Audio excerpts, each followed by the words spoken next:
Hello friends, জয় মোহনবাগান। মোহনবাগান সম্পর্কিত transfer আপডেটগুলো একেবারেই ঝিমিয়ে পড়েছে। বেশ দীর্ঘদিন ধরে মোহনবাগানকে নিয়ে সেরকমভাবে কিন্তু কোনো আপডেট আসছে না। আমরা অন্য বছর দেখেছি যে মোহনবাগান নিয়ে কিন্তু প্রচুর আপডেট থাকে ট্রান্সফার মার্কেটে, এবং এই সময়টা মোহনবাগান নিয়ে কিন্তু একদম গরম থাকে বাজার। তো সেখানে দেখতে গেলে এই বছর কিন্তু একদম ব্যতিক্রমী। মোহনবাগান নিয়ে সেরকম কিন্তু কোনো আপডেটই নেই, প্রায় বলতে গেলে শোনাই যাচ্ছে না। তো এটার কি কারণ হতে পারে? মোহনবাগান কি এবার কি অনেকটা পিছিয়ে গেছে?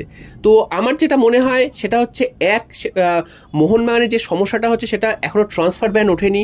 আজকেরও যে খবর পাওয়া গেছে বিভিন্ন জায়গা থেকে, সেখান থেকে জানা যাচ্ছে যে মোহনবাগানের ট্রান্সফার ব্যান কিন্তু এখনও ওঠেনি।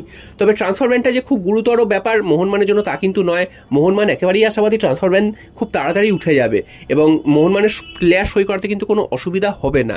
তবে এই মুহূর্তে দাঁড়িয়েও কিন্তু এখনও ট্রান্সফার ব্যান ওঠেনি। ফিফার কাছে এখনও কিন্তু আবেদন রয়েছে, আবেদন করে রেখেছে মোহনবাগান, এবং অনেকগুলো কেস তারা সলভ করেছে, এবং মোহনবাগানের কেসটা কিন্তু এখনও সলভ হয়নি, এবং 2-3 দিনের মধ্যে কিন্তু এই কেস সলভ হয়ে যাবে সেটাই কিন্তু আশা করছে। তো এটা একটা কারণ হতে পারে। মোহনবাগান হয়তো সেভাবে মুভ করছিল না এতদিন। তবে মোহনবাগান মুভ করছে না এটা বলাটাও ভুল, কারণ মোহনবাগান ভেতরে ভেতরে সবই করছে। তবে মোহনবাগানের যে দলটা গত বছর তৈরি করে রেখেছিল সেখান থেকে যে খুব একটা বেশি চেঞ্জেস করতে হবে মোহনবাগানকে তা কিন্তু একদমই নয়। মোহনবাগান চেঞ্জেস করবে 2-3 জন প্লেয়ার, এক দুজন ভারতীয় ফুটবলার এবং 1-2 জন হয়তো বিদেশি ফুটবলার। তো ভারতীয় এবং বিদেশি ফুটবলার কারা কারা টার্গেটে রয়েছে মোহনবাগানের সেটা কিন্তু আন্দাজ করাই যাচ্ছে।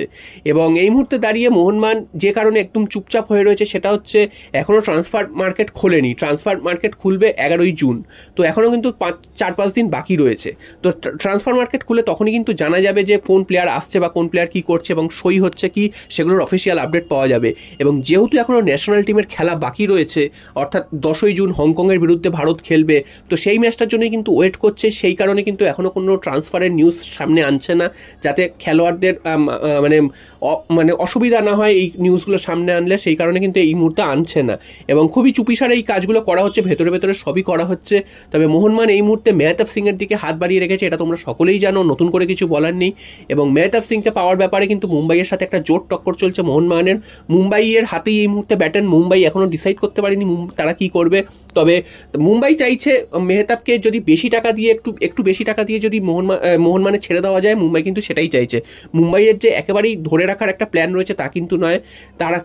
তাহলে কিন্তু তারা প্রথমেই বলে দিত যে মেহতাবকে তারা ছাড়বে না। তবে মেহতাবকে যে ছাড়বে না তারা কিন্তু একদমই বলেনি। তারা চাইছে যে একটু বেশি টাকা দিয়ে মেহতাবকে বিক্রি করে দেওয়ার, কারণ 1 বছর আর রয়েছে মেহতাবের ডিল, মেহতাবের চুক্তিটা মুম্বাইয়ের সাথে।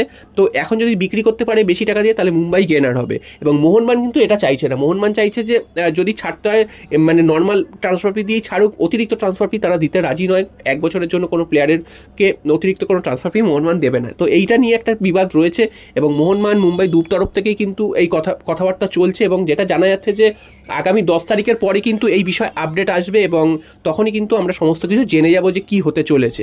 আর আরেকটা খবর সেটা হচ্ছে অভিষেক সিংয়ের ওপর কিন্তু মোহনবাগান, ইস্টবেঙ্গল দুটো ক্লাবেরই নজর রয়েছে।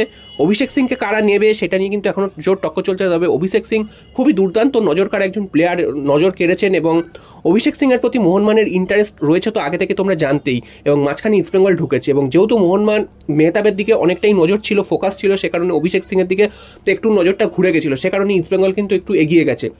তবে এখন যেটা মনে করা হচ্ছে অভিষেক সিংয়ের দিকেও কিন্তু মোহনবাগান ঝাঁপাবে, কারণ ব্যাকআপ হিসাবে কিন্তু অভিষেক সিংকে মোহনবাগান নিয়ে আসবেই, এবং প্রয়োজন পড়লে তাকে কিন্তু ফার্স্ট 11-এও আমরা দেখতে পারি, কারণ তার এই মুহূর্তে যে পারফরমেন্স, ফার্স্ট 11-এর জায়গা পাওয়ার কিন্তু তার সম্ভাবনাই সবথেকে উজ্জ্বল। তো অভিষেক সিংয়ের দিকেও কিন্তু মোহনবাগান নজর রাখবে, এবং শেষ মুহূর্তে পাশা উল্টে দিতে পারে মোহনবাগান, অভিষেক সিংকেও কিন্তু মোহনবাগান তুলে নিতে পারে। আর বিদেশিদের মধ্যে রাফসান রবিনের সাথে এখনও কিন্তু চুক্তি হয়নি। বিভিন্ন জায়গায় দাবি করা হয়েছিল যে চুক্তি কমপ্লিট হয়ে গেছে, তবে আবার কিছু কিছু জায়গা থেকে জানা যাচ্ছে যে চুক্তি এখনও হয়নি। তবে হ্যাঁ, অ্যাডভান্সে যে কথাবার্তা চলছে তার সাথে যে লিঙ্ক আপ যে বহুদূর এগিয়েছে সেটা কিন্তু কেউ অস্বীকার করছে না। তবে চুক্তি এখনো হয়নি, তবে যাবতীয় চুক্তিপত্র কিন্তু সাইন হবে। আশা করা যাচ্ছে আগামী 10 তারিখের পর, অর্থাৎ 11 তারিখ ট্রান্সফার মার্কেট খুলবে, তখন থেকে কিন্তু অফিসিয়ালভাবে সেইগুলো জানা যাবে এবং সেই আপডেটগুলো আসবে। তো এই মুহূর্তে কিন্তু এইগুলোই আপডেট আসছে, এবং খুব বেশি আপডেট কিন্তু জানা যাচ্ছে না, এবং ট্রান্সফার মার্কেটটা অনেকটাই ঝিমিয়ে রয়েছে। আমরা আশা করছি যে 4-5 দিনের মধ্যে কিন্তু সমস্ত ফাইনাল আপডেটগুলো পেতে শুরু করবো, এবং তখনই কিন্তু বোঝা যাবে মোহনবাগানের আগামী মৌসুমের দল কেমন হচ্ছে। আমরা আশাবাদী যে মোহনবাগান একটা শক্তিশালী দল গড়বে এবং এএফসিতে একটা ভালো রেজাল্ট করবে, আর ভারতীয় ফুটবলেও কিন্তু ভালো রেজাল্ট করবে, এটাই কিন্তু আমরা সমর্থক হিসাবে আশা করি। জয় মোহনবাগান।